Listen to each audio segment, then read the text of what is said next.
Ya, selamat siang. Senang sekali bisa bertemu pada hari ini. Wassalamualaikum warahmatullahi wabarakatuh.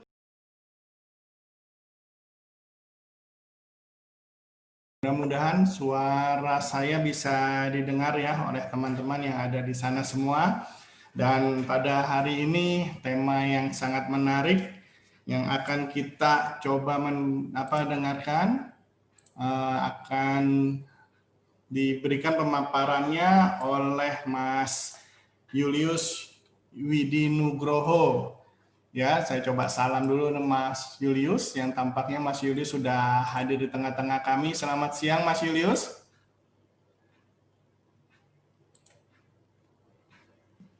Mikrofonnya belum dibuka Mas. Ya, selamat siang Pak Selamat Rudi. siang Mas Julius. Ya. Nah, izinkan saya untuk coba sedikit membacakan atau memperkenalkan Mas Julius ini nih. Ya, Mas Julius lahir di Surakarta pada tanggal 20 Juli 1976 ya Mas, sepertinya.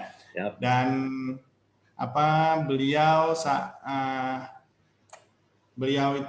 mengambil pendidikan S1 Desain Komunikasi Visual di Universitas 11 Maret Surakarta, dan S2-nya mengambil ilmu komunikasi di Universitas Dr. Sutomo Surabaya. Ya, beliau saat ini berada di Surabaya dan merupakan dosen untuk S1 Desain Komunikasi Visual di Institut Sains dan Teknologi Terpadu Surabaya ISTTS, ya, dengan beberapa mata kuliah yang terutama desain grafis dan desain grafis sepertinya ya, dan hobi beliau banyak fotografi. Saya pikir nanti Mas Julius akan boleh memperkenalkan sendiri ya lebih banyak, terus kemudian mengenai portofolio beliau juga bisa dilihat di Instagram maupun juga ada di Facebook. Ya, untuk itu saya pikir tanpa membuang waktu lagi, karena dengan bahan dan tema yang sangat menarik ini sudah ditunggu oleh teman-teman ya yang sudah standby. Sepertinya untuk minggu ini sangat antusias ya, saya pikir. Saya coba langsung saja saya lemparkan kepada Mas Julius. Di mikrofonnya masih Mas. Nah, ya, maklum kadang-kadang kita konsen kepada bahan yang mau kita sampaikan, tetapi mikrofonnya sering sekali lupa untuk kita hidupkan. Oke, silakan dilanjutkan Mas Julius. Oke, terima kasih Pak Rudi. Terima kasih Pak Bibin dan tim ya, Komindo, keren sekali panitianya. Terus sebelum saya menyampaikan sesuatu di sini, mohon perkenalkan diri saya. Bagi yang belum kenal, saya Julius, sudah disebutkan Pak Rudi tadi.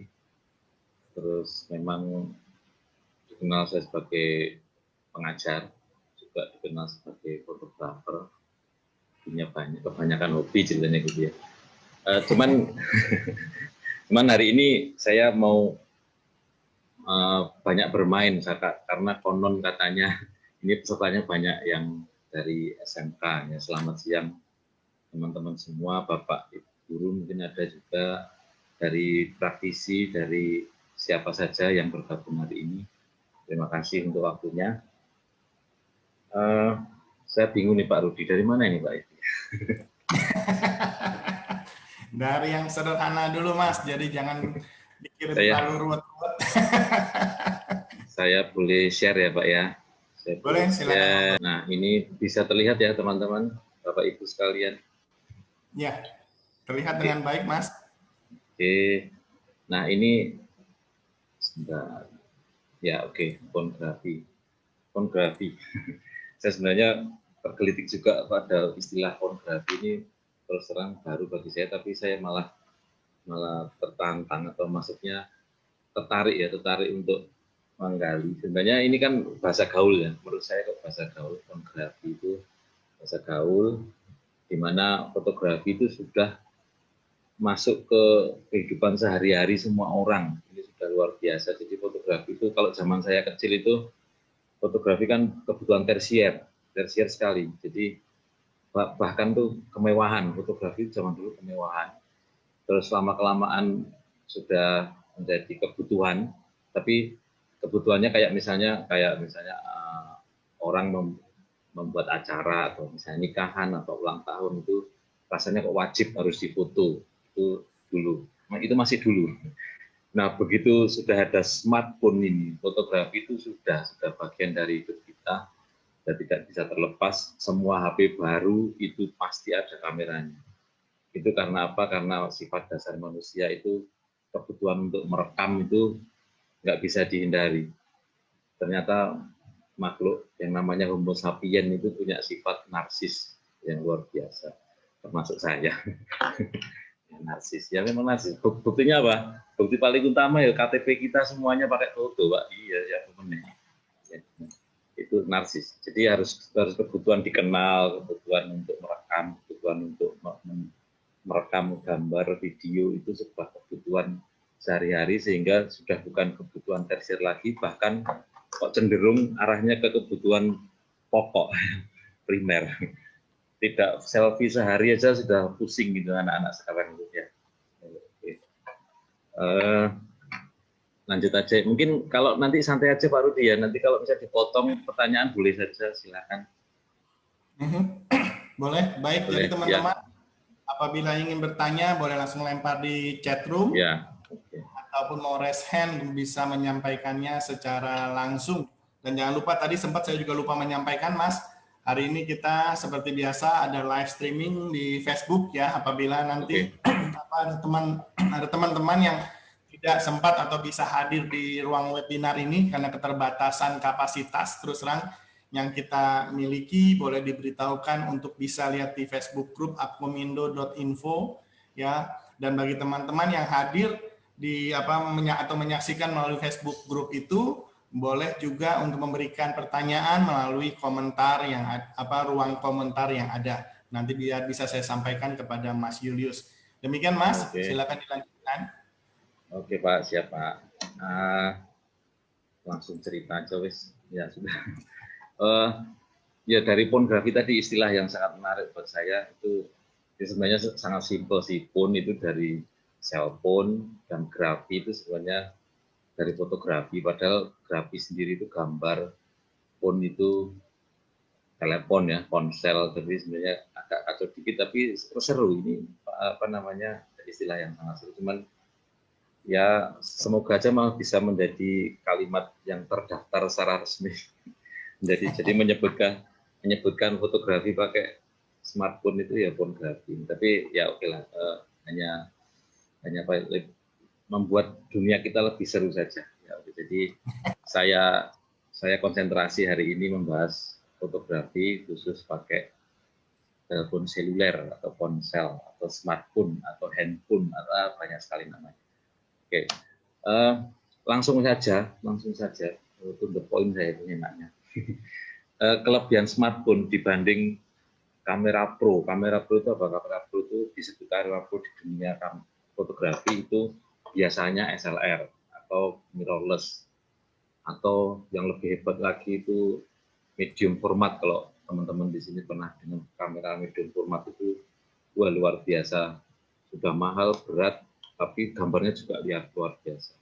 Nah kalau smartphone ini walaupun kecil, tapi ternyata kelebihannya banyak sekali dibandingkan dengan kamera pro ini.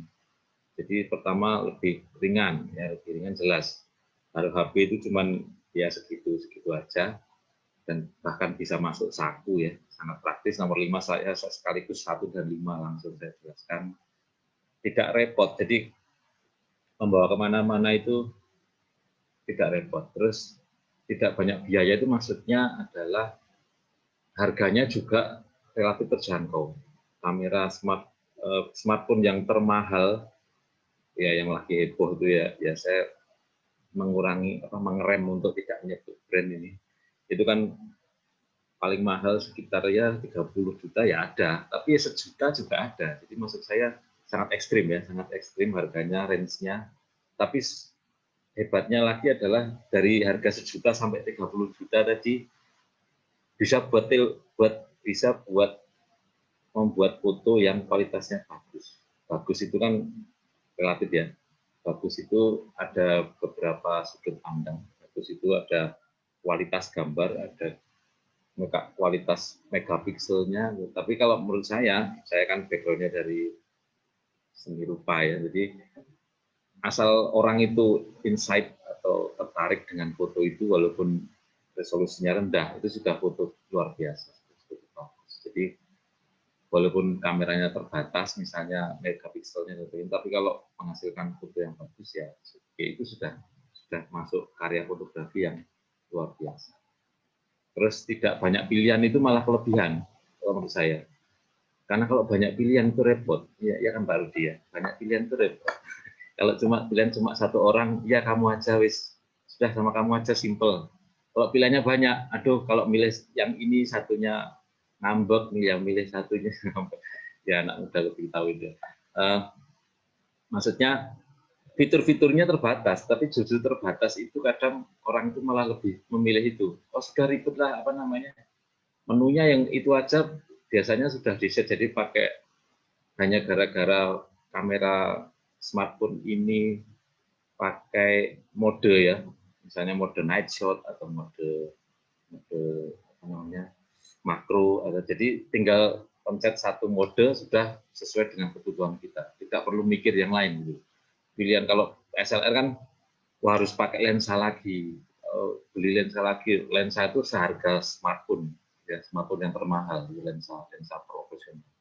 Nah, terus itu tidak banyak pilihan itu malah merupakan kelebihan ya. Terus ada setiap saat, jelas tadi saya sudah sampaikan di pembukaan, setiap saat itu ada, bahkan kita berangkat sekolah atau berangkat kerja itu HP ketinggalan itu, walaupun sudah nyampe 5 km balik lagi, walaupun jaraknya sekolah 6 km ya, sampai 5 km mau nyampe sekolah itu balik lagi ngambil HP.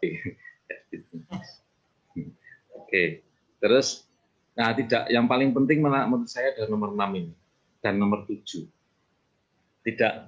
HP itu tidak mengundang perhatian orang. Jadi ini cerita sedikit ya, biar hanya perbandingan saja. Saya pernah hunting di sebuah tempat yang di Surabaya itu, di areanya itu sangat elit sekali, di sebuah taman gitu, padahal public area. Jadi semua orang boleh ke situ, berarti kan public area. Saya pakai SLR, bawa ke situ, di situ ada angsa-angsa bagus sekali, saya foto. Tiba-tiba satpam itu datangi saya, Mas atau Pak, waktu itu saya lupa nganggap saya, Mas atau Pak, itu nggak boleh Pak, foto di sini. Loh kenapa nggak boleh? Lah itu boleh. Itu kan pakai kamera kecil Pak. Loh bedanya tapi sama-sama kamera. Lupa kalau pakai kamera besar nggak boleh. Ini dari bos saya ya sudah, karena Pak Satpam itu hanya ikut kata bos ya sudah. Jadi saya nggak bisa debat. Cuma maksud saya, ternyata pakai HP itu bebas sampai jungkir balik di situ, motret ya bebas. Tapi begitu pakai SLR nggak boleh, diusir-usir. Jadi repot. Karena ternyata ujung-ujung ceritanya adalah banyak orang foto prewedding di situ, fotografer di situ, sehingga fotografer kan dapat duit nih, cari duit di tempat itu. Ya nggak fair dong, tempatnya nggak kebagian duit. Nah kita ujung-ujungnya gitulah sebenarnya gitu. Jadi maksud saya, kita kalau motret pakai HP pun juga tidak, nah ada hubungannya nomor 7, tidak mengintimidasi. Maksudnya intimidasi itu orang itu tidak tertekan dengan adanya kamera di sekitarnya. Jadi misalnya saya pernah hunting di pasar tradisional, saya pakai SLR, itu kayak orang itu semuanya melihat ke saya, Mas ini ada film apa ya, pembuatan film apa? Loh enggak Pak, ini hanya moto aja. Buat apa? Masuk koran ya? Masuk koran ya, ini nanti digusur ya Mas. Pikirannya macam-macam. Jadi saya foto aja mikirnya mau digusur. Jadi dikiranya saya orang pemerintahan, atau jadi repot sekali. Nah begitu pakai HP mau bodoh amat, jadi enggak, orang tidak apa namanya, tidak begitu terintimidasi dengan gadget itu, karena semua orang bawa HP. Nah padahal HP sekarang mungkin teman-teman udah tahu HP yang 30 jutaan itu gambarnya udah luar biasa bagus, bahkan lebih bagus dari SLR yang paling murah. SLR paling murah itu ya 6 juta, ya 5 juta, 6 juta, itu lebih bagus yang pakai smartphone sekarang, zaman sekarang. Jadi kadang orang jadi lebih enak di foto. Oh pakai HP nggak apa-apa, aman. Nggak ada mikir ke gusur, nggak bakal ada. Kalau di foto pakai HP, oke, itu kelebihannya. Cuman juga ada kekurangannya. Nah, ini nggak repot ini ngomong kekurangan ini. Kekurangan itu kalau apa namanya, HP itu karena bentuknya kecil, otomatis secara hukum alam adalah sensornya juga kecil.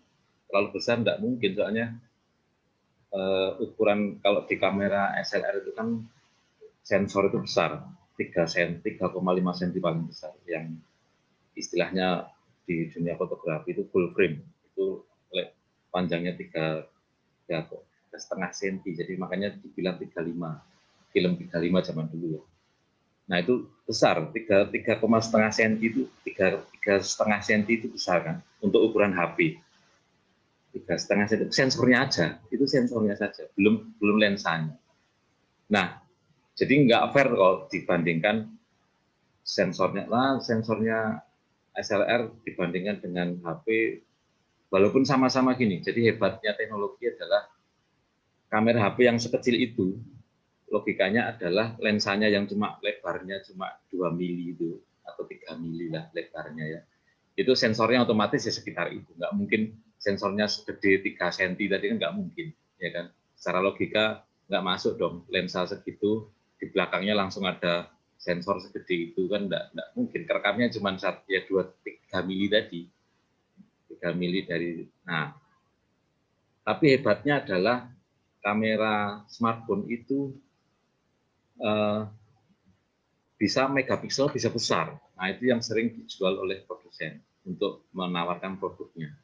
Kamera saya tuh megapikselnya bisa bombastis, misalnya ada kamera mahal itu bombastis bisa 40 megapiksel, itu ada kamera HP itu 40 megapiksel.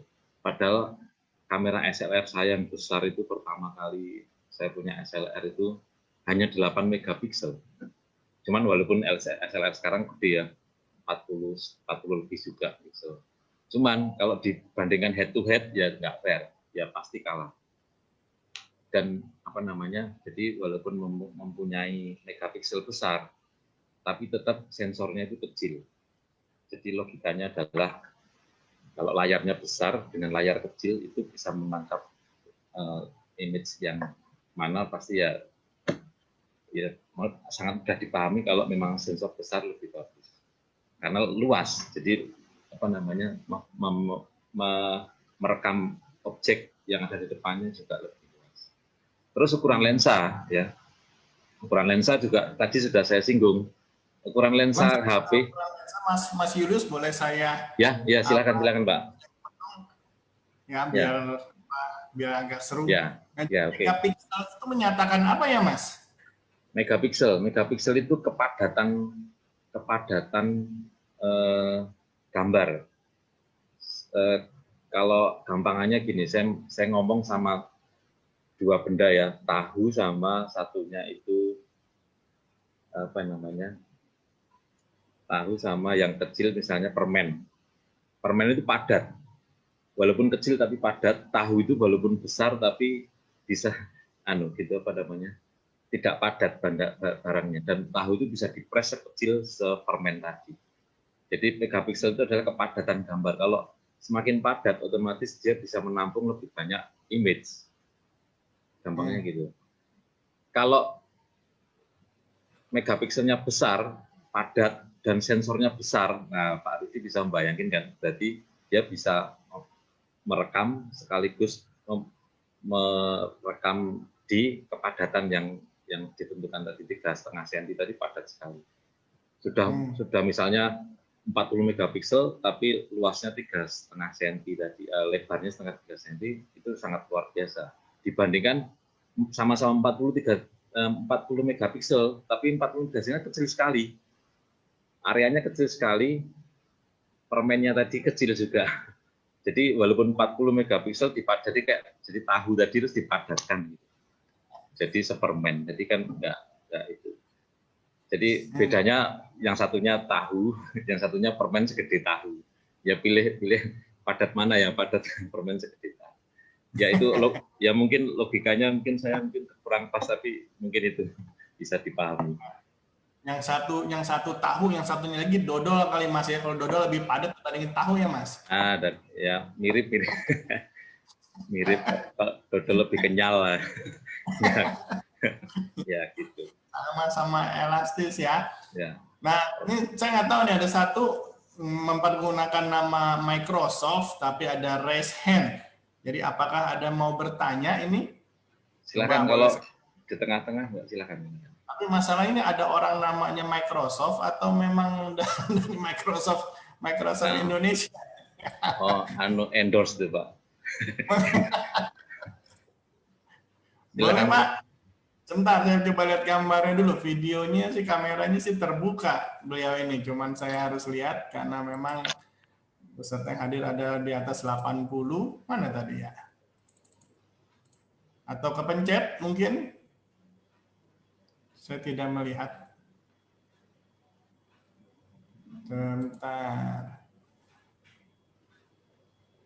Boleh, Mas atau Pak? Tapi kalau memang ternyata kalau kepencet sih tidak apa-apa. Ya boleh Mas Julius dilanjutkan lagi.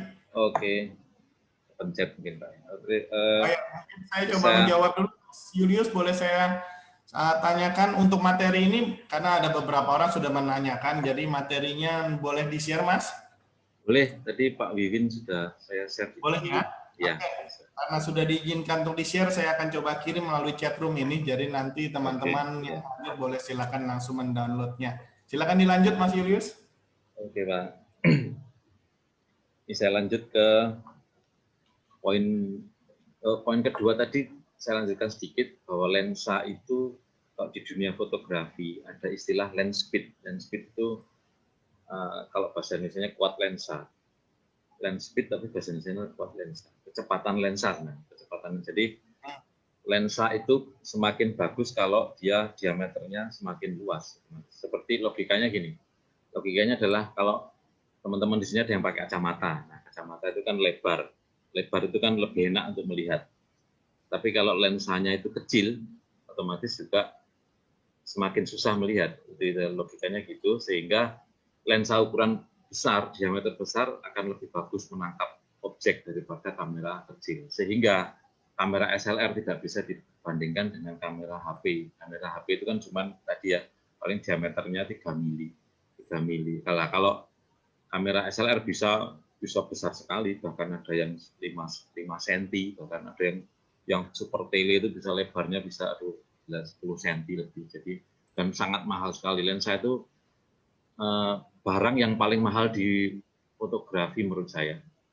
Barang yang paling mahal di fotografi lensa, karena lensa menentukan segala. Jadi kayak di mata juga, di mata manusia yang paling menentukan adalah lensa.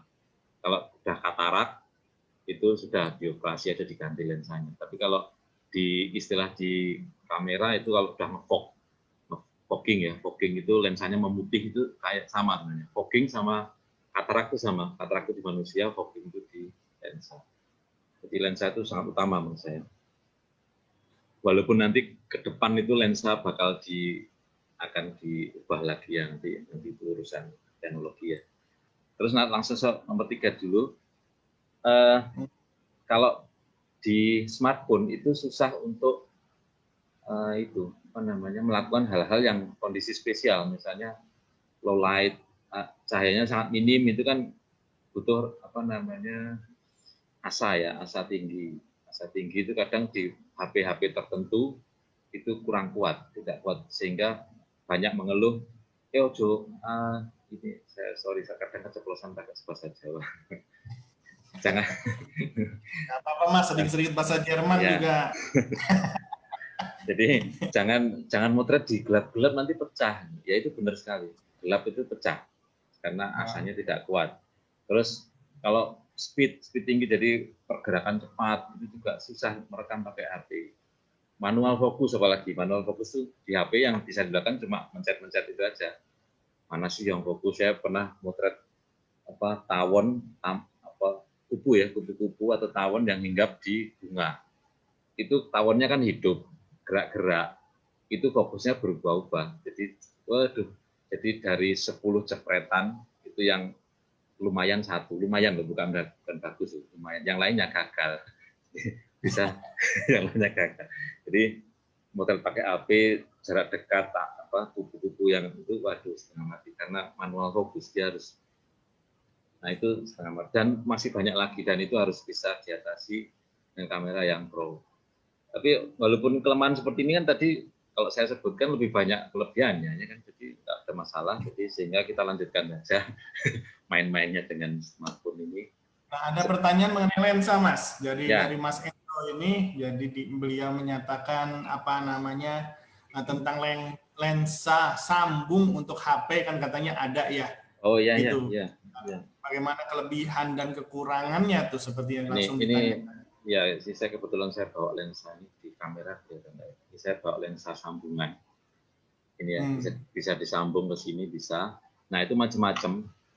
Yang ada tapi kebanyakan yang beredar itu lensa sebenarnya bukan lensa tapi hanya plastik.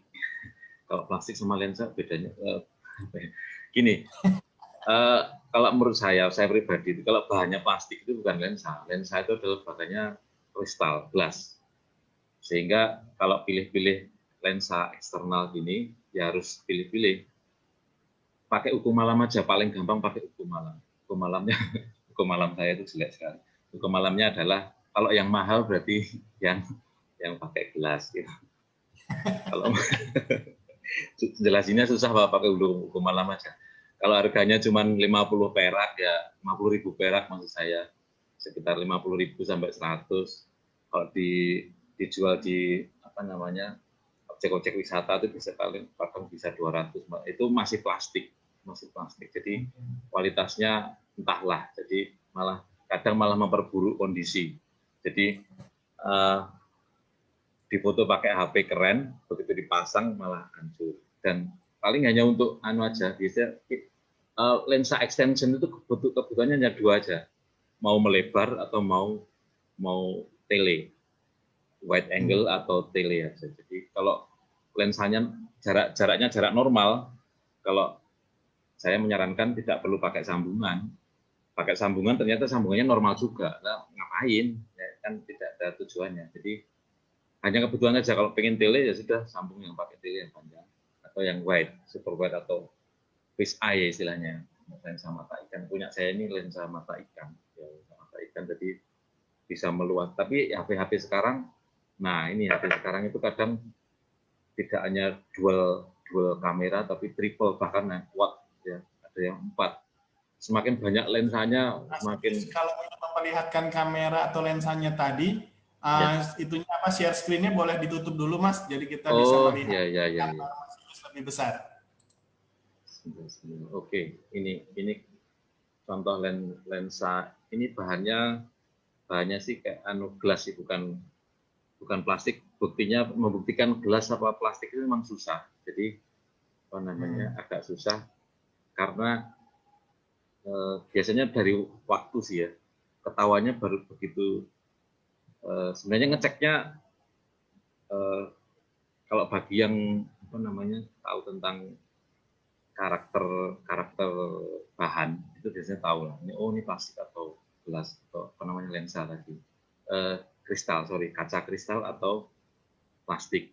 Plastik biasanya berasa, atau misalnya kalau kotor digosok beberapa kali itu langsung kusam. Tapi kalau kaca itu enggak, biasanya ada coating yang khusus. Nah, yang dan harganya terpautnya jauh sekali. Kalau saya tadi hanya 100.000, ini bisa 5 kali lipatnya bahkan saya nggak tahu. Barang yang beredar sekarang saya nggak tahu. Jadi macam-macam. Tapi memang ada ya Mas, lensa untuk handphone itu dari kaca artinya? Ada. Dan itu harganya memang beda jauh dengan yang plastik itu, yang extension biasa itu. Dan jadi ya, mempergunakan prinsip yang sama ya dan, Mas, harga. Iya. Dan saya sarankan juga itu harus dicoba. Soalnya setiap setiap smartphone itu beda-beda. Letaknya lensa itu di sebelah mana. Kadang ada smartphone itu letak lensanya adalah di tengah.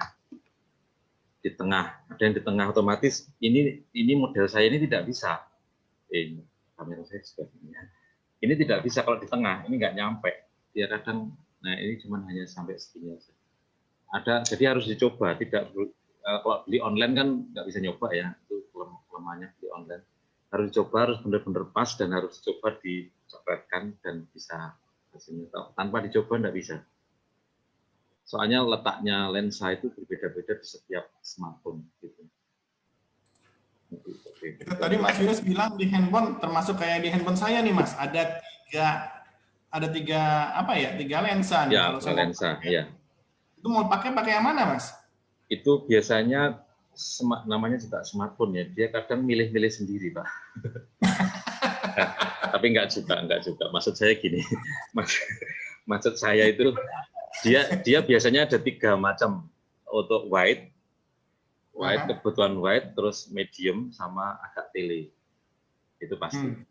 Kalau kebutuhannya cuma medium, kan HP pertama dulu dibuat kan lensanya cuma 1, itu medium biasanya, untuk jarak-jarak sekitar pemotretan 5 meter oke, buat selfie oke gitu ya. Tapi begitu ke sini kan kebutuhan orang itu tambah kreatif, orang itu pengennya kelihatan semua, berarti kurang lebar, tambahin kurang lebar. Ternyata ada yang butuh tele juga, 1 tele. Jadi satu kalau 3 dipastikan yang 1 normal, jarak normal, 1-nya tele, 1-nya wide. Dan itu bisa dilihat di waktu posisi zoom-nya. Waktu di zoom-nya kan ada pilihan nanti posisi wide, berarti dia yang aktif ganti lensa dia. Begitu di posisi wide gini dia ganti lensa. Nah, ganti lensa. Dan dia tetap yang merekam itu 1 lensa. Yang rekam itu 1 lensa, terus apa namanya? Ada juga yang akumulasi, jadi 2 lensa. Ada juga teknologi HP itu ada 2 lensa, tapi dia begitu wide, dia 2 lensa itu terus dia gabung gitu, digabung oleh softwarenya di dalamnya ini, dia untuk memperlebar view. Diperoleh dari 2 lensa untuk memperlebar view. Tapi itu resikonya adalah sambungannya tadi, sambungan dari lensa ke 1 ke kedua itu sering error. Lebih baik malah 3 lensa itu dipakai sesuai kebutuhan. 1 aja yang nyala. Saat butuh wide, ya wide aja yang nyala, normal saja. Kalau tele, ya tele saja yang nyala. Itu lebih aman malah. Jadi kita bisa atur mau mempergunakan yang mana itu ya Mas, dari ketiga? Bisa. Kalau dia otomatis Pak, kalau kita pengen zoom, ya kita atur ke drag ke posisi zoom gitu, otomatis begitu zoom dia langsung ganti lensa yang zoom.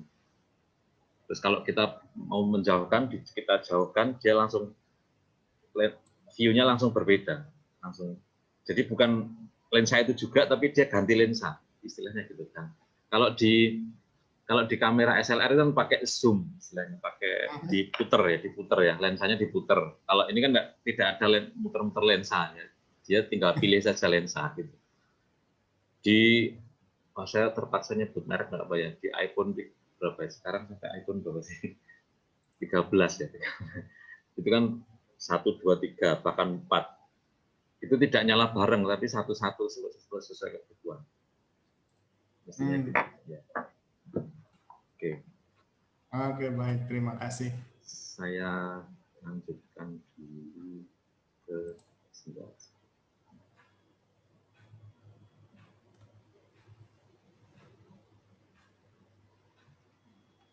Nah, ini kekurangannya ya sudah.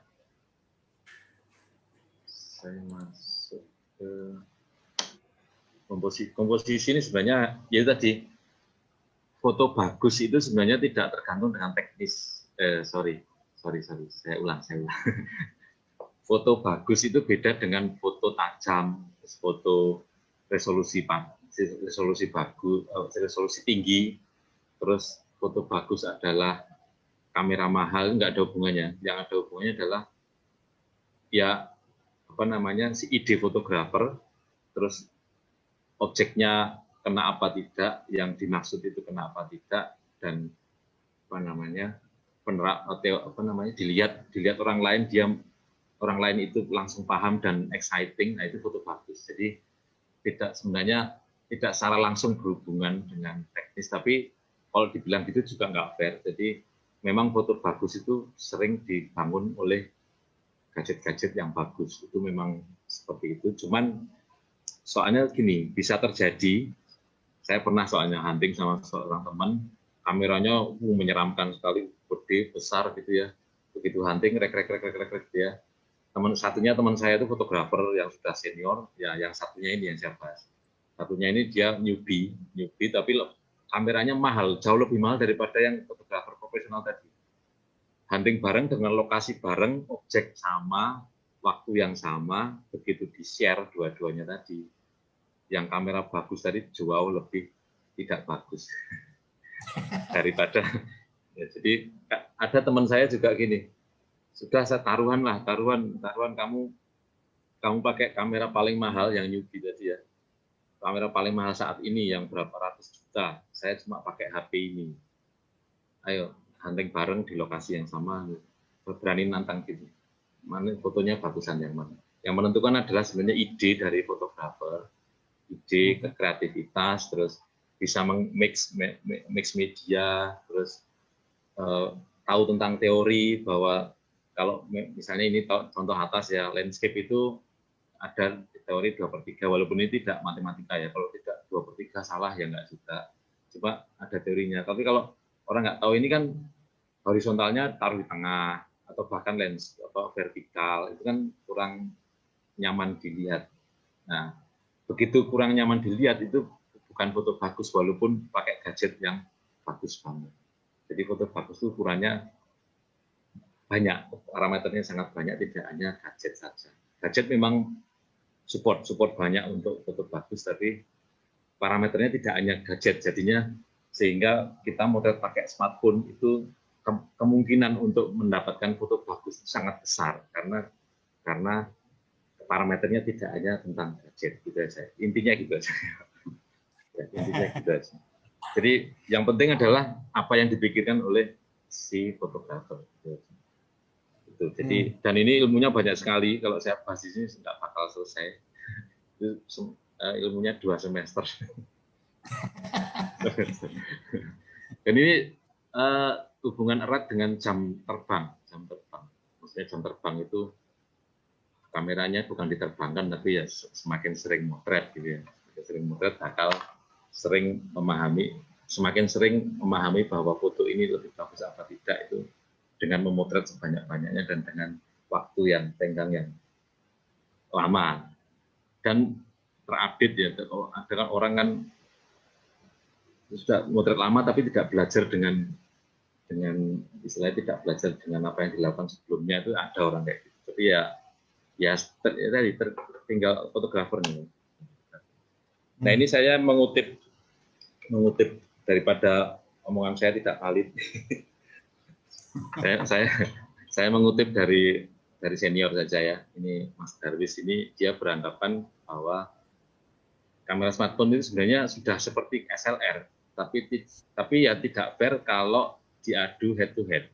Ibaratnya kalau dia logikanya tadi, dia logikanya beda ya. Jangan mengadu mobil CC rendah dengan CC tinggi. Dua-duanya bisa balapan, tapi dia ada kelasnya sendiri-sendiri gitu. Jadi ada kalau dulu Valentino Rossi dari 125 cc dia juara dewa sekali di kelas itu, begitu naik kelas belum tentu dia langsung juara 1, mungkin naik lagi, tapi di beda kelas tadi. Kalau dilombakan ya beda kelas. Itu pun ya sebenarnya boleh juga kan mobil cc rendah dibalapkan dengan mobil cc tinggi juga fair saja sebenarnya. Tergantung yang nyopir kan. Kalau yang nyopir mobil balap itu barusan lulus nyetir, sama yang nyetir mobil murahan cc rendah itu adalah pembalap, rasanya kok tetap menang yang pembalap tadi, ya kan? Logikanya gitu. Terus satu lagi, RPN Rembe itu senior juga dari Kompas, itu SLR itu sebenarnya sama, hasilnya sama, bisa disangkap sama, asalkan motretnya dengan pencahayaan cukup dan objeknya tidak gerak-gerak ya, seperti saya cerita tadi ya. Kalau motret kumbang sedang di daun ya setengah mati, gerak-gerak terus karena kamera handphone akan itu apa namanya mendeteksi gerakan tadi sehingga malah jadi lambat. Gitu. Jadi dua senior ini aja sudah mendukung kegiatan kita hari ini memotret dengan smartphone ya. Oke, nah ini saya quote lagi dari yang lebih senior lagi, dewanya. Tapi dia bukan fotografer, dia pelukis ya. Saya berangkatnya dari sini aja, kita bermainnya dari sini. Bahwa setiap anak itu adalah artis, tapi masalahnya adalah bagaimana menjaga keartisan seseorang itu bisa sampai ke dewasa. Saat dewasa itu masih artis itu repot. Loh, hubungannya Bapak ini kok banting setirnya jauh banget ini, kok tiba-tiba ke sini. Saya sebenarnya mau mengajak teman-teman di sini untuk nanti kita bermain. Jadi motret itu jangan banyak beban, istilahnya gitu. Terus hubungannya dengan anak kecil tadi, kreativitas itu kadang sering ya, dalam tanda kutip dirusak ya. Saya juga tidak mau suudon juga dirusak. Soalnya saya bilang dirusak kenapa? Karena banyak dari kita itu begitu sekolah malah keartisan kita waktu kecil hilang. Contoh misalnya waktu kecil saya nyanyi gitu ya. Satu rumah memuji dong. Wah, kamu keren sekali sih. Waduh, tepuk tangan semua serumah. Bukan tetangga, tidak ada tetangga di situ. Begitu sudah semakin besar, kita sekolah, ada gurunya, ada temennya. Saya nyanyi juga sama misalnya. Temennya, suaramu kurang bagus, suaramu biasa aja, lebih bagus temennya. Wah, ternyata ada yang lebih bagus. Selama ini saya nyanyi itu paling bagus di rumah, ya kan. Begitu sampai di sekolah, loh kok ada yang lebih bagus, bahkan saya dianggap jelek. Nah, dari itu aja keartisan saya sebagai penyanyi tadi sudah menurun. Sampai dibully temennya, nyanyimu bagus sih, tapi lebih bagus lagi kamu diem aja. Nah, udah mati dah. Mati dah. Banyak yang kayak gitu. Jadi banyak yang keartisan kita itu dihancurkan di lingkungan kita sendiri, bahkan guru kita sendiri, bahkan orang tua kita sendiri, itu yang istilahnya ya dalam tanda kutip menghilangkan keartisan kita waktu kecil. Nah, kenapa saya ngomong keartisan? Karena fotografi ini erat dengan itu tadi, dengan kreativitas, dengan jiwa keartisan. Anda harus, teman-teman harus memunculkan daya kreativitas yang dulu, waktu kecil dulu yang sudah diapresiasi oleh keluarga tadi, yang munculkan lagi. Itu modal utama seorang fotografer atau seniman apapun. Jadi modalnya sebenarnya dari sini. Seolah tidak ada hubungannya, tapi menurut saya ini hubungannya sangat erat sekali. Oke. Ini hanya tips saja, Bapak, tips saja, dan sebenarnya tipsnya banyak sekali, tapi saya tampilkan beberapa saja biar tidak terlalu, kalau overload ya paling yang lainnya lupa. Gitu. Ini yang biasanya aja, yang biasanya digunakan. Tips pertama kalau motret pakai HP itu menggunakan alat lain, ya, menggunakan alat lain. Yang tadi sudah ditanyakan pakai external lens, ya, eksternal lensa itu oke. Tapi sebenarnya tidak hanya lensa saja, itu kan mindsetnya kan mindset penjual banget. Kok nggak pakai eksternal lensa biar bagus. Padahal menurut saya eksternal lensa tadi malah justru bisa mengurangi kualitas karena lensa tadi kan ternyata banyak yang plastik tadi. Kalau menurut saya malah jangan pakai eksternal kalau masih bisa mengatasi ya, masih bisa sesuai dengan apa yang kita inginkan. Menurut saya jangan pakai eksternal lensa karena itu akan mengurangi kualitas image. Kecuali butuh banget, kurang zoom, ini nggak nyampe, ya sudah, kalau nggak nyampe pakai eksternal lensa. Nah, sebenarnya tidak hanya eksternal lensa saja, tapi bisa apapun. Ini saya contohkan kacamata hitam. Buat apa? Kacamata hitam itu kadang bisa membuat variasi untuk main-main ya. Tadi saya berangkat dari artis tadi main-main ya. Itu contohnya kayak gini, kalau kita motret langit, misalnya waktu siang gitu ya, motret langit itu kadang kan langitnya bagus. tapi langitnya ketangkep, bawahnya hitam, bener ya. Begitu bawah pokok hitam, terus diarahkan agak ke bawah. Ke bawah, gedungnya terang, tapi langitnya hilang. Repot kan? Langitnya hilang, gedungnya dapat. Begitu langitnya dapat, gedungnya hilang, gelap. Waduh, repot sekali. Itu bisa pakai kacamata hitam, taruh aja di, tapi yang gradasi, kaca hitam yang gradasi kan ada ya. Ya sebenarnya bisa tidak hanya kacamata sih, bisa plastik atau nika yang gradasi juga bisa. Contohnya ini kacamata ya. Kacamata ditaruh di depannya itu juga sudah merupakan mainan ini. Mainan apa namanya? Nah, itu. Jadi dengan gradasi ini bisa memberi tekanan terhadap awan langit biar tidak putih banget. Kadang nanti awannya bisa keluar kalau pakai kacamata. Itu hanya tips saja.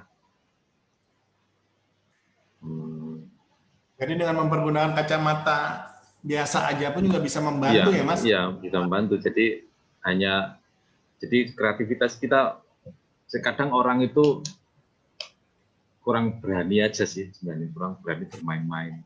Bahkan ada yang ekstrim, sudah saya hapus tip-tip yang lainnya. Ada tips yang ekstrim itu netesin air ke lensanya. Lensa HP itu ditetesin air, itu malah bisa kasih efek makro untuk motret makro.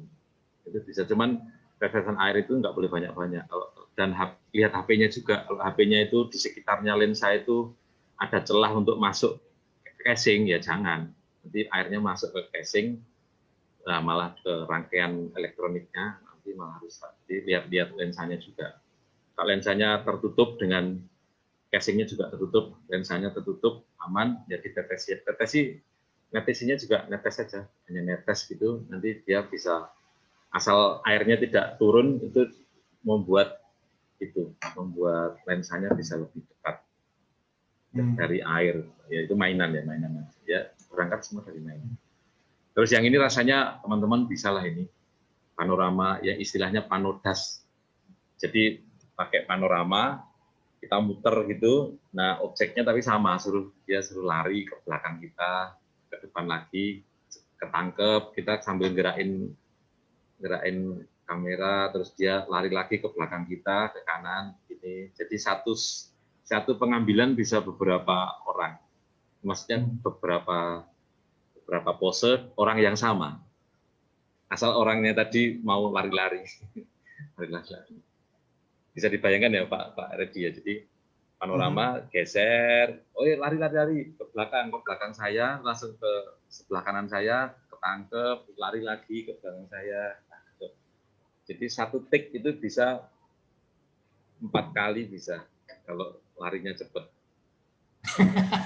Itu yang masalah, larinya nggak bisa cepat, Mas. Iya itu, kalau anak muda suka kayak gini. Satu frame bisa kamu semua loh ini. Oh iya. Iya tuh, satu gambar orangnya sama semua, ada isinya. Iya, orangnya semua. Ya ini mainan kedua. Potong dengan pertanyaan Mas Julius? Ya silakan Pak. Karena ini kita bicara mengenai komposisi gambar kayaknya ya. Nah, ada Mas Endro nih, Endro dari Banjarbaru. Jadi apakah ilmu seni rupa, maksudnya mungkin ya ada ilmu seni rupa itu bisa diterapkan dalam fotografi, Mas? Oke, pertanyaannya itu sangat nyambung dengan saya share aplikasi tadi, nyambung sekali. Intinya adalah fotografi itu pasti seni rupa, kan dia gampangnya salah satu media seni rupa. Seni rupa kan medianya banyak, ada seni patung, seni lukis, seni keramik, seni tekstil, seni apa macam-macam, terus seni apa aja termasuk fotografi, karena fotografi itu dia merekam rupa 2 dimensi. Jadi, nah memang ada perdebatan sampai sekarang masih perdebatan. Banyak orang fotografi itu tidak mau dimasukkan seni rupa karena fotografi itu konsepnya merekam, jadi ilmunya ke jurnalistik, merekam kejadian. Nah, tapi Nah, namanya alat itu oke lah, itu merekam kejadian, tapi itu alatnya adalah merekam image. Image itu adalah bisa mengandung keindahan. Nah, selama bertujuan untuk keindahan ya sudah masuk seni rupa. Gitu. Jadi menurut saya justru malah bermain fotografi basis terkuat menurut saya dari seni rupa. Teori-teori seni rupa komposisi itu kalau saya masih terapkan, wajib saya terapkan. Biar foto tadi bagus tadi, dalam tanda kutip bagus kualitasnya. Jadi kalau tidak punya teori seni rupa, rasanya orang juga menata komposisi aja bingung, ini balance seperti apa, terus emphasis sudah ada penekanan sebelah mana, point of interest sebelah mana, bingung. Terus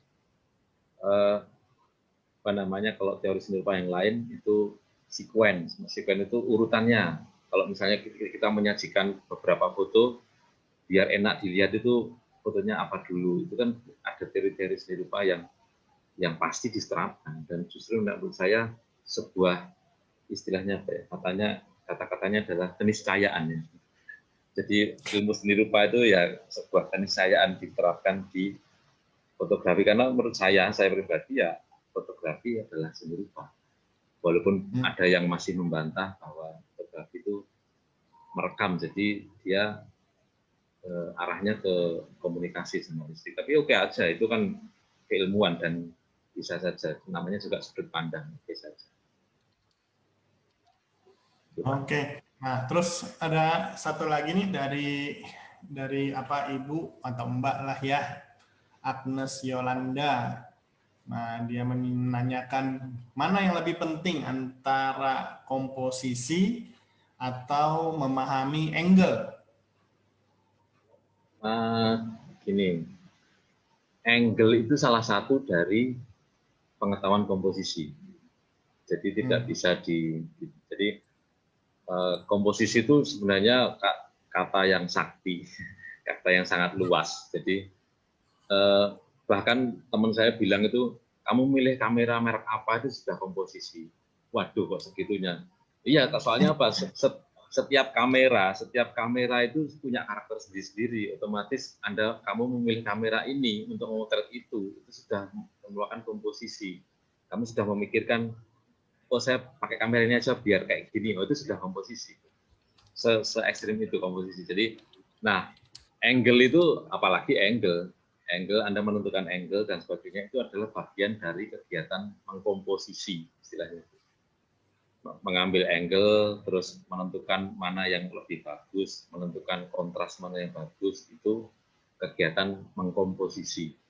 Jadi, ya itu satu kesatuan sebenarnya, satu kesatuan. Lebih penting mana ya rasanya itu kan satu kesatuan ya namanya. Berarti angle, memilih angle itu juga kan gini, kalau khusus ya saya spesifik ke bahas angle itu kadang fotografer harus punya pengalaman angle. Jadi ada low angle, high datar sama high angle atau dan sebagainya. Jadi biasakan kalau motret objek itu beberapa angle biar tidak menyesal sampai rumah. Oh iya, apik saka ngisor, saka dhuwur elek gitu ya kan.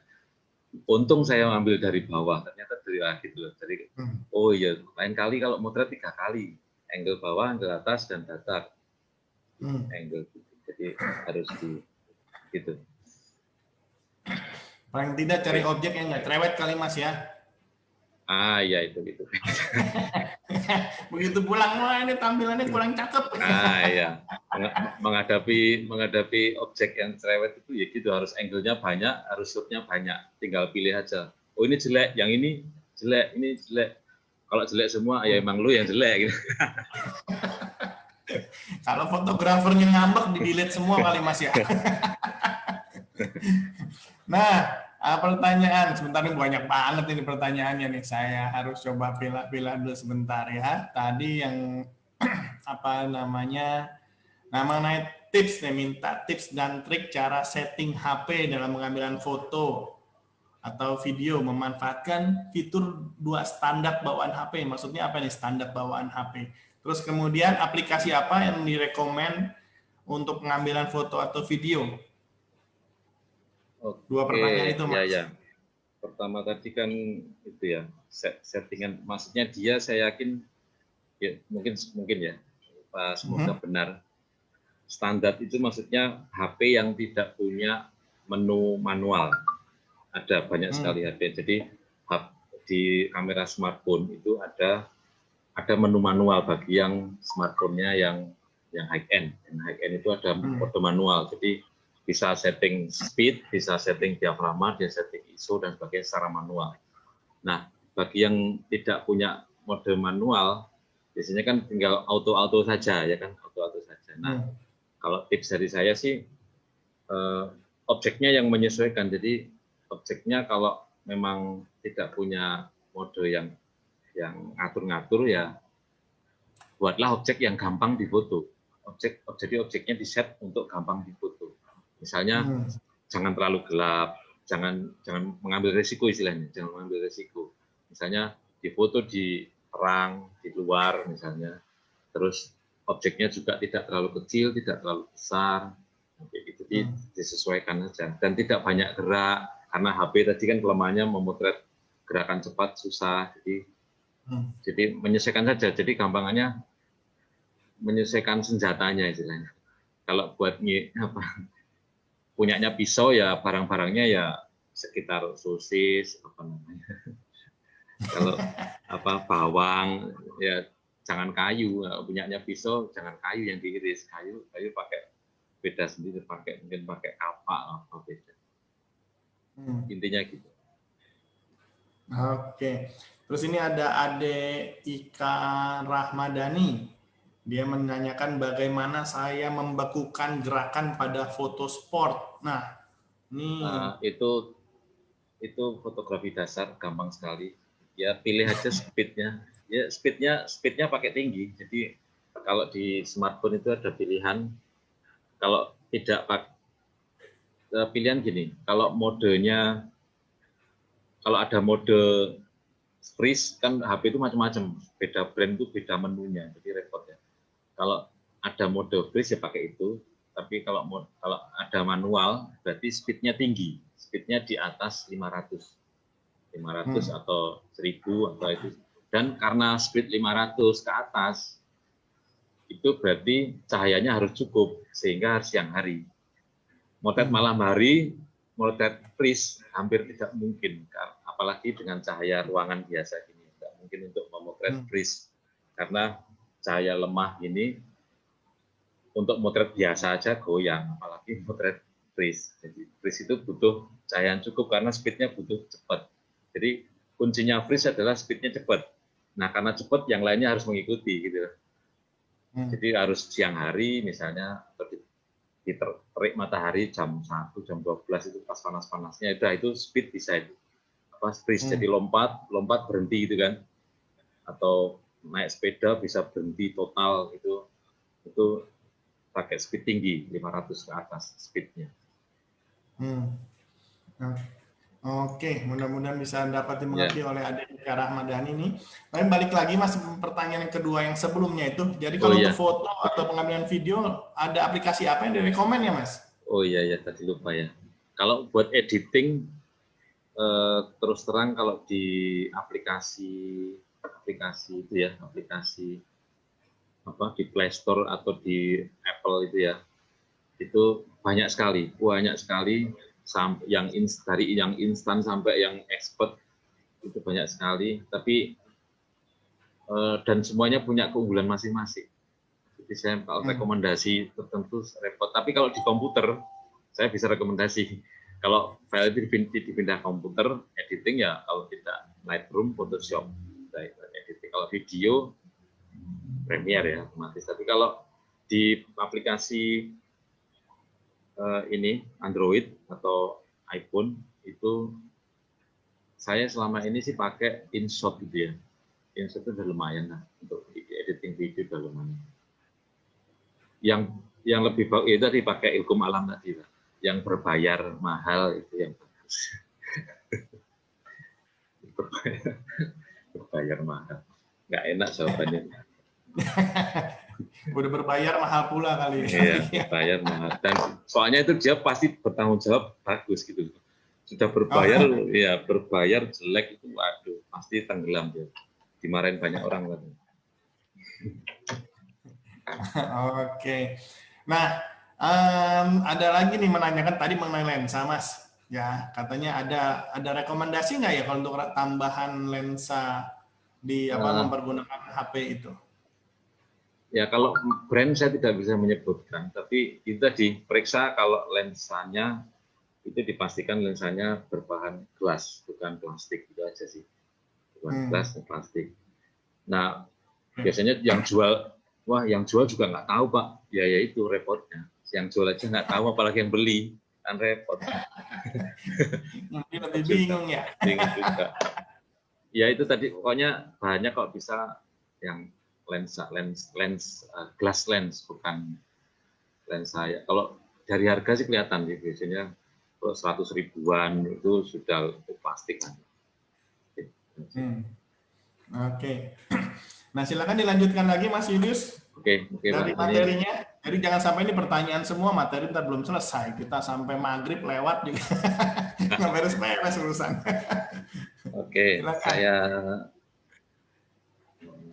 ini ini anu aja tip foto untuk produk aja biar enak ya, karena anak generasi X Y itu suka jualan hebat sekali. Jadi saya kasih tips untuk foto produk aja biar tambah keren usahanya, atau mungkin ya tidak hanya untuk usaha aja sih, untuk foto-foto yang lebih bagus ya. Sebenarnya foto pakai HP itu juga bisa untuk foto produk. Foto produk ini hanya tips saja ya. Mini studio kayak gini, mini studio ini juga banyak dijual dan murah sekali. Lighting bisa apa aja, pakai lampu LED yang itu yang kadang ditancepin ke power bank bisa, itu luar biasa udah menurut saya ya. Terus background itu apa aja, ini apa aja ya, angle shot dan sebagainya, mini studio. Terus ini bisa nanti dibaca ya, kalau saya jelaskan satu-satu itu detail sekali. Yang penting aja ya, yang penting itu tripod nomor 5. Nomor 5 itu tripod biar HP itu tertahan, tidak goyang. Kalau dipegang tangan itu kan goyang.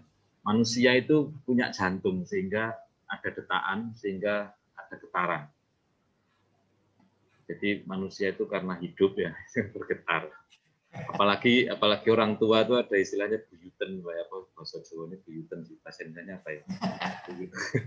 Gitu. Kalau pegang gini aja goyang ya nggak usah motret, jadi nggak usah motret dulu. Nah itu dipegang pakai tripod aja, dan handle untuk HP banyak dijual ya, bentuknya ini buat saya pasang di video ini. Terus nomor yang penting secara konsep ya, yang konsep malah nomor 2 ini, hindari lampu berwarna. Loh Pak, nggak asik loh Pak, nggak jadi dugem lah, loh, bukan dugem ini foto produk bukan dugem. Jadi lampu berwarna otomatis memberi warna ke dalam produk. Kan ini ceritanya foto produk kan ya, gitu, produk. Begitu memberi warna produknya akan berbeda, bukan produk itu lagi. Misalnya produk ini, misalnya saya punya ini remote warnanya putih. Remote warnanya putih, begitu kasih lighting kuning akan menjadi kuning, kasih lighting hijau jadi hijau dan sebagainya. Kalau barangnya itu sesuatu yang color is matter, jadi kalau itu sangat penting ya, begitu difoto pakai lampu kuning akan berwarna kuning, terus dipasang di medsos atau toko online. Loh itu barangnya loh fotonya kuning nyampe ke saya kok putih. Oh saya kecewa sekali. Oh maaf itu motretnya pakai cahaya kuning. Loh yang salah siapa ya kayak gini nih? Ya yang moto sih, ya yang moto. Itu ujung-ujungnya.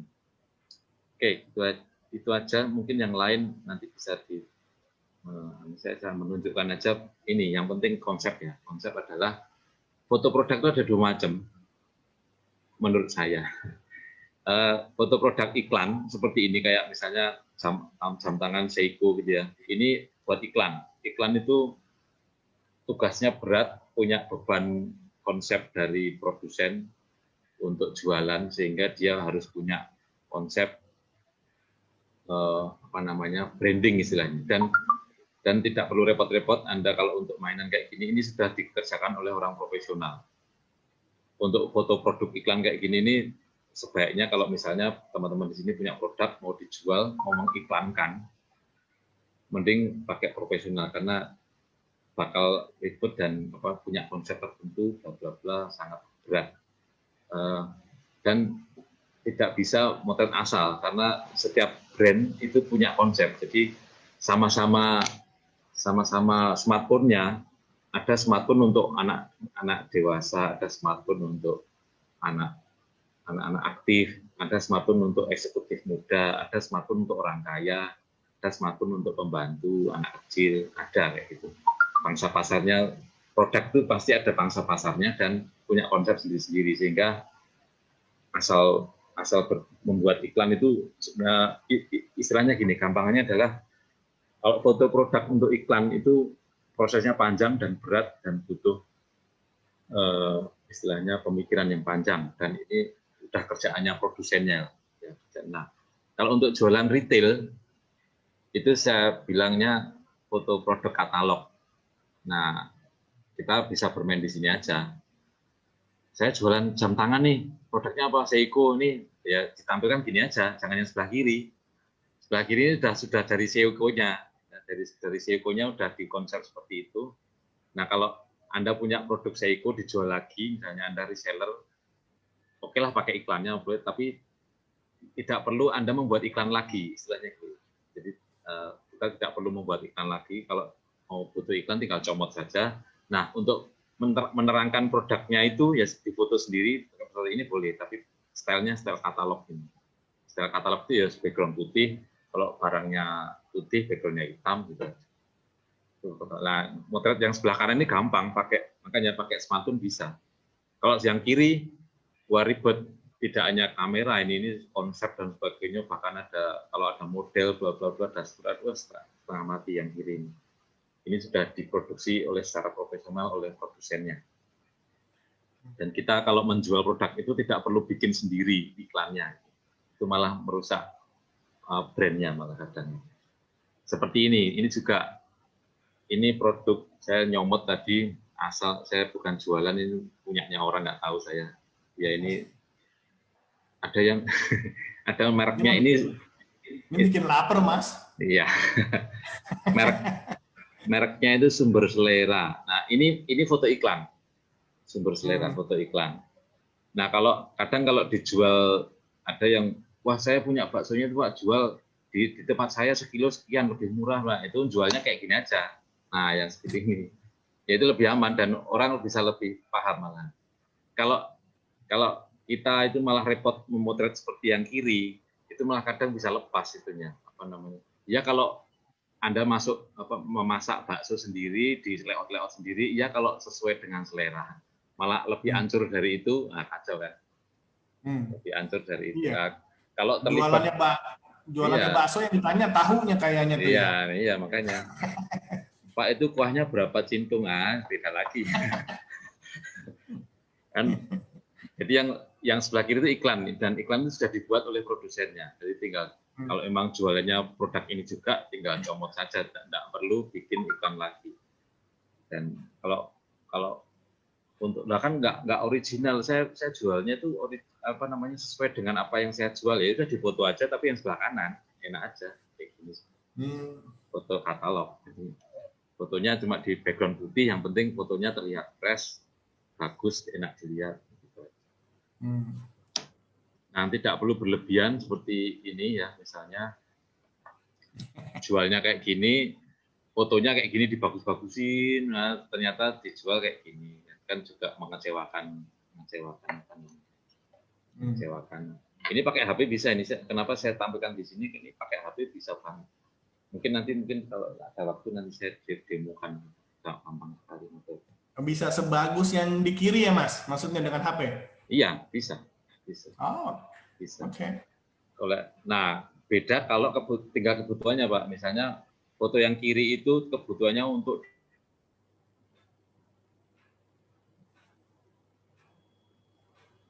yang luar biasa, dibesarkan tidak pecah dan pakai medium format misalnya. Tapi kalau untuk di-share di Facebook, di-share di IG, di-share oke, pakai HP itu lebih dari cukup megapikselnya. Jadi oke. Tinggal kreativitas kita. Ini yang hebat ini ada yang menata ini, yang motret biasa aja menurut saya. Yang menata rotinya itu yang luar biasa. Ya butuh orang kreatif untuk menata komposisi ya, komposisi. Tapi ya enggak juga kayak kanan inilah kan kesannya asal banget ya, asal banget.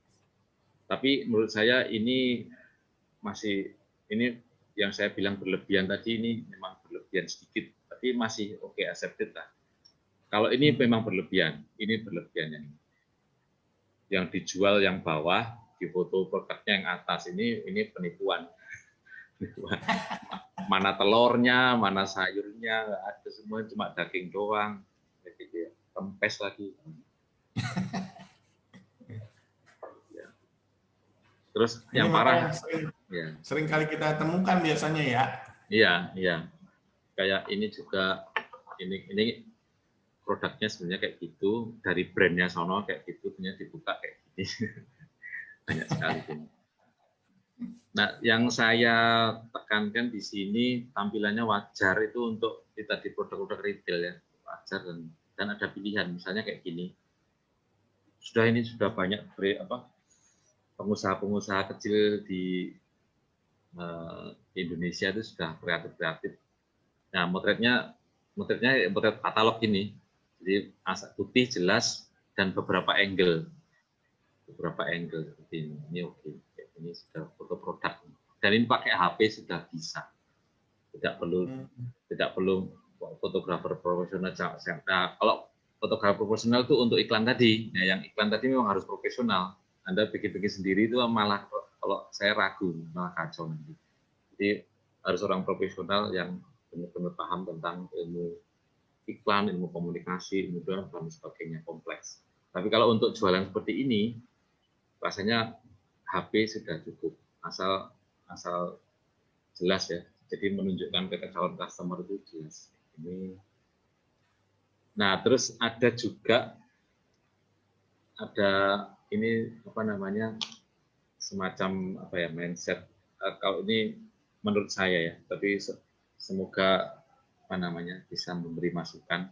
Kalau menjual barang baru sama menjual barang bekas, itu tampilannya jangan sama, tidak boleh sama. Sama pun sebenarnya kalau kenapa dibedakan, kan suka-suka saya yang jual misalnya ya, yang sebelah kiri barang baru.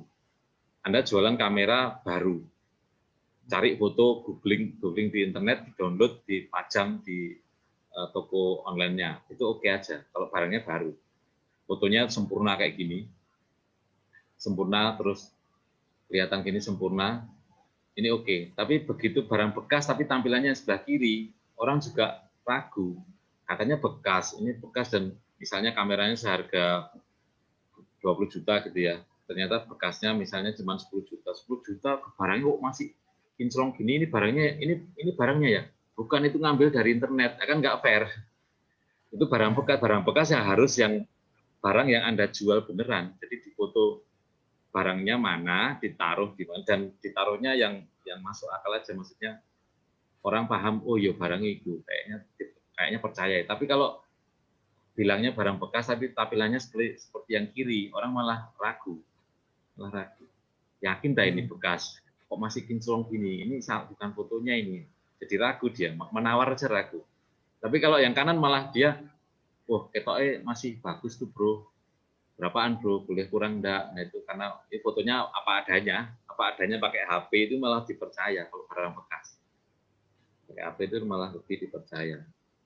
Kayak ini ya, jualan HP baru, oke, pakai foto-foto produk dari brandnya oke, karena memang baru kan nggak bisa difoto Pak ya kan, masih di pack, barangnya tidak bisa difoto, dikeluarin. Tadi Anda ambil dari foto-foto dari brandnya langsung, oke.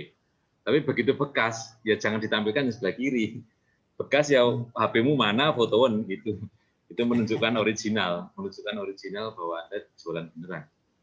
Malah justru gitu. Jadi kadang orang persepsinya bisa beda. Itu aja sih Pak. Mungkin simpel aja.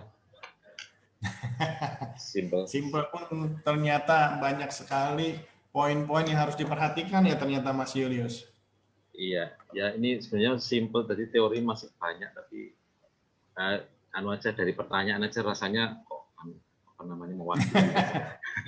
Iya nih, pertanyaan juga ternyata ada pertanyaan yang saya lihat cukup advance ini karena sudah sangat detail banget nih dari ini tadi Mbak Agnes Yolanda sepertinya. Ya, jadi kalau melalui HP bagaimana cara menyimbangkan settingan shutter speed, ISO, white balance. Nah, itu istilah yang saya nggak tahu apakah memang bisa kita atur ya. Itu semua di Bisa, smartphone. bisa Pak. Kalau tadi tergantung smartphone-nya, sekali lagi ya. Smartphone-nya, kalau smartphone-nya itu ada menunya, menu manual kayak, jadi tidak semua smartphone ada soalnya. Ya kalau saya sebutkan spesifik kan juga tidak enak juga nyebut brand. Dan sama-sama brandnya Pak ya, misalnya sama-sama, oke lah nyebut brand kuat tidak apa-apa, yang juga tidak jualan. Samsung ya, sama-sama Samsung. Samsung yang seri bawah sama seri yang high end, jauhnya beda sekali, jauh sekali.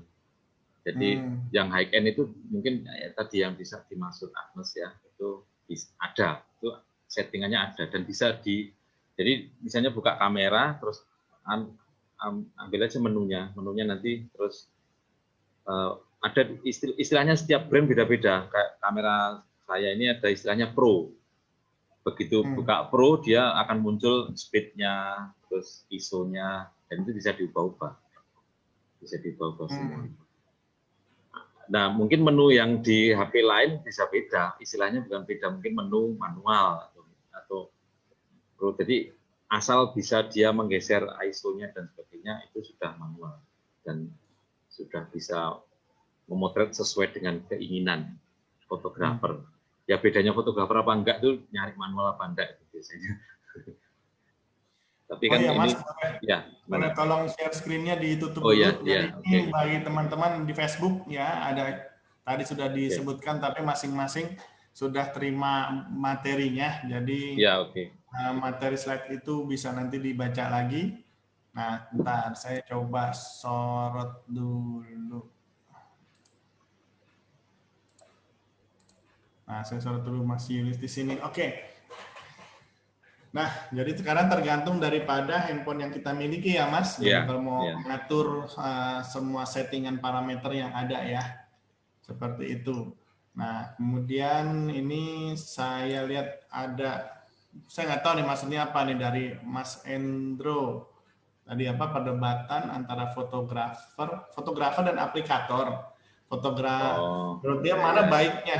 Saat kalau fotografer itu harus punya rencana, tapi kalau aplikator itu ngeflow saja, lihat situasi, jadi mau ambil foto bagaimana komposisinya, itu mana yang lebih baik ya? Itu istilah saja menurut saya. Tapi intinya adalah kalau saya pakai kata artis saja, artis itu yang menentukan, Kalau istilahnya fotografer adalah yang punya ide ya, itu lebih baik fotografernya. Tapi kalau aplikator itu bisa jadi aplikator itu dia yang punya ide juga bisa, jadi tergantung kondisi sih Pak. Itu kan istilah aja. Bisa jadi gini, misalnya ya dalam suatu project namanya aplikator, tapi dia diserahin terus idemu aja wes, tapi dia namanya aplikator, tapi dia suruh yang punya ide, berarti dia yang hebat, ya, ya kan, dia yang hebat.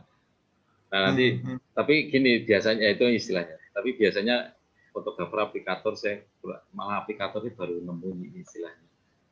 Kalau menurut saya kalau fotografer itu mestinya selevel artis tadi, sehingga dia yang menentukan, dia yang punya ide, dia yang punya bayangan nanti fotonya seperti apa, yang bisa membriefing apa namanya asisten, misalnya asisten lampu, bisa asisten background, asisten apa, bisa membriefing apa maunya, yaitu fotografer. Nah kalau aplikator tadi misalnya untuk flow aja mengikuti ide ya itu kalau mana yang lebih bagus ya lebih bagus yang punya ide kan gitu aja. Mestinya kan gitu. Oke. Nah, jadi memang tergantung siapa yang punya ide. Biasanya yang punya ide itu yang lebih mengerti ya, Ya. Tapi apa yang ya, dibutuhkan. tapi kadang gini Pak, di praktek di lapangan tuh yang punya ide kan customer, itu bisa jadi dan biasa terjadi. Jadi fotografer dipanggil, kamu bro fotografer, itu saya punya kerjaan nih, maunya saya itu gini, cerita detail, saya super detail. Nah itu fotografer yang dipanggil tadi jadi aplikator Pak, yang dimaksud tadi. Yang punya ide semuanya adalah si bos.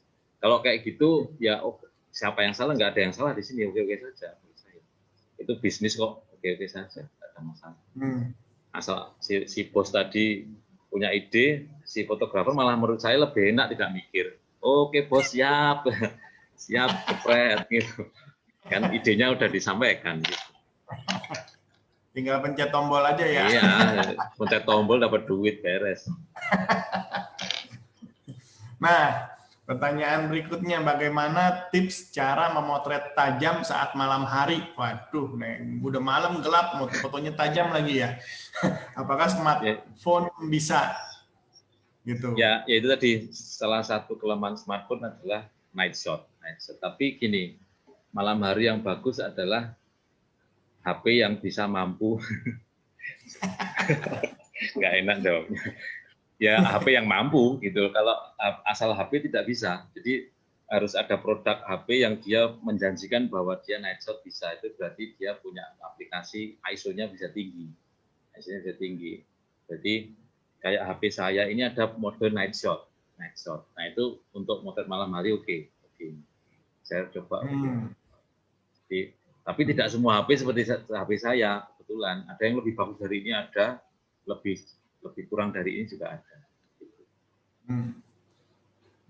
Memang sekali lagi disesuaikan dengan HP yang dimiliki ya Mas. Soalnya HP itu variatif sekali. Kalau disamakan tidak bisa. Soalnya dia punya grade-grade tersendiri dan disamakan tidak bisa. Sebenarnya lebih enak kalau belajar motret itu di satu brand, enak banget. Saya dari brand ambassador apa untuk HP apa, enak banget itu. Tinggal buka aplikasi ini, kan enak banget. Buka aplikasi ini, foto, yuk bareng, buka bareng. Kalau HP-nya sama kan enak. Kalau ini kan beda. Ini beda. Nah ini ada Bu Ida, ada Bu Ida dari PT Raung. Ya, dia menanyakan tips dan triknya nih kalau mau foto dalam ruangan atau untuk interior sih kelihatannya. Ya ini istilahnya spesialis interior, bagaimana memotret interior yang baik ini. Jadi dari karyanya supaya menonjol seperti itu. Interior dipastikan smartphone-nya yang high end dulu pertama ya. Kalau kedua pakai tripod Bu. Jadi pakai tripod aja. Tripodnya HP itu beda. Ada yang pegang gitu ya, biasanya bentuknya ini basecamnya ada, dan jangan dihindari pegang tangan pakai tripod. Kalau tidak ada tripod, ditaruh aja di HP itu, ditaruh di sesuatu yang tidak bergerak, misalnya meja atau apa di situ. Terus lighting juga cukup, jangan terlalu kurang karena HP itu kelemahannya, di beberapa HP itu kelemahannya adalah low light tadi ya, low light. Jadi terus lighting nggak usah, kan HP itu kan nggak ada flash. Kalaupun ada flash itu kalau menurut saya tidak disarankan, soalnya flash HP itu juga lemah, sangat lemah. Jadi efektif hanya cuma berapa, nggak ada semeter 2 meter lah. Tergantung HP-nya juga. Nah kalau saya untuk ruangan nggak usah nyalakan flash di HP, itu malah menurut saya sangat tidak disarankan karena efeknya juga nggak begitu gitu. Jadi semua lighting di ruangan disetting sendiri. Misalnya di bawah meja dikasih lighting, di bawah apa, jadi biar lebih menarik sesuai dengan konsepnya. Terus merekamnya itu HP-nya pakai pegangan atau tripod atau ditaruh di benda yang tidak bergerak. Dan resolusi tertinggi Pak. Gitu. Ya paling tidak memang diusahakan ruangannya terang lah ya, biar terlihat semua. Oke, saya lanjutkan lagi nih pertanyaan, ada yang cukup menarik ini dari Ibu Lucia Andriani. produk untuk produk yang akan dijual. Ini kira-kira dari anak SMK nih Pak, punya karya, punya produk ingin dijual, tapi mempergunakan kamera 360. Waduh, gimana ceritanya nih? Oh, kamera yang untuk memotret semua sudut gitu Pak ya, 360. Iya. Oh, atau editing 360 kan.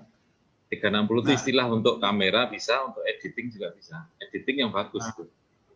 Atau boleh coba Ibu Lucia Andrian ini kalau belum mau ingin menanyakan secara langsung, coba boleh raise hand.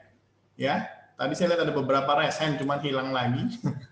Jadi kalau ingin menanyakan langsung, boleh dijelaskan maksudnya kamera 360 ini apa? Saya nggak tahu Ibu Lucia masih ada atau tidak. Aplikasi 360 Oh, yang di aplikasi. HP. Ya, aplikasi. Ya. Berarti itu editing, Mbak ya. Editing pakai 360. Editing ya. Itu rasanya 360 oke, Pak, buat editing. Jadi salah satu editing terbaik untuk foto di smartphone itu 360. Oke aja, ya tinggal sesuai selera, diikuti aplikasinya. Oke. Tapi gini, penyajiannya hanya untuk online, tidak untuk di print. Kalau penyajian misalnya ya, Ibu Lucy tadi misalnya punya toko online, diupload di situ oke, bagus. Tapi begitu, wah customer saya bagus nih, saya mau iklan, pasang iklan lah, biar berlebihan saya mau pasang baliho di kota mana, pakai foto itu juga. Nah itu dilakukan. Soalnya apa? Kualitas untuk HP dan untuk cetakan itu berbeda konsep. Jadi harus kalau untuk di print ukuran besar itu butuh resolusi yang besar juga, sangat besar. Jadi dan HP tidak selama ini belum mampu lah, dalam tanda itu belum mampu untuk mengatasi print yang besar. Harus kamera besar dengan itu. Jadi masalahnya kalau untuk toko online oke saja, pakai 360, pakai apa aja, asal bagus sesuai dengan itunya, sesuai dengan konsepnya. Nah, satu pertanyaan terakhir kali ya Mas ya. Tadi sempat disebutkan mengenai komposisi sih tadi saya lihat tuh. Kembali ke komposisi, bagaimana kita Tapi pertanyaan satu nih cukup menarik nih. Tadi Mas Yulus bilang ada taman yang taman di Surabaya ada angsanya. Taman mana ya Mas ya? Saya cari Taman Bungkul tidak ada angsanya di situ Mas. Oh, di Pakuwon kalau mau penasaran Pak. Di Pakuwon ya. Nah, jadi teman-teman yang ada di Surabaya kalau mau foto angsa ada di sana, tapi jangan lupa mempergunakan smartphone, jangan bawa kamera digital yang besar-besar, tidak diperbolehkan. Iya, Pak Satpamnya kan terlalu patuh dengan pimpinan. Oh ya, ini tadi saya ketemu lagi nih. Jadi bagaimana mengkomposisikan point of interest yang ingin kita tonjolkan di background yang kompleks. Nah, lu maksudnya gimana? Backgroundnya kompleks. Ya itu biasanya pakai istilahnya kalau di fotografi itu DOF ya. DOF itu depth of field, itu kalau istilah kerennya di fotografi itu bokeh.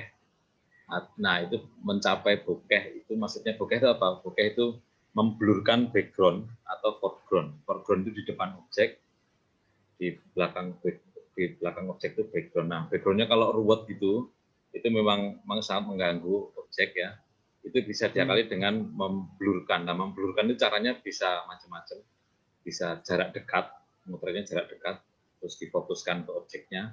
Itu kalau kamera tertentu bisa langsung blur. Nah, hebatnya smartphone beberapa brand ya, itu ada blur otomatis. Jadi sudah blur sendirinya. Sebenarnya secara optik itu tidak blur sebenarnya. Kayak HP saya ini sebenarnya ada sering saya motret itu tiba-tiba background itu blur sendiri, otomatis. Itu sebenarnya aplikasi dari di HP-nya, bukan optisnya. Secara optis sebenarnya dia tajam semua karena lensanya kan terbatas. Jadi bisa diaktifkan itu blur. Jadi blur. Cuman kalau blurnya dari HP biasanya karena dari aplikasi ya, kadang tidak nyambung. Misalnya saya ini rambutnya putih ini terus backgroundnya blur. Nah, perbatasan antara rambut dan background itu kadang kasar karena aplikasi saja, hanya aplikasi. Jadi rambut dan background itu kaku, artinya kayak kepotong kasar gitu. Itu kalau automatic blur.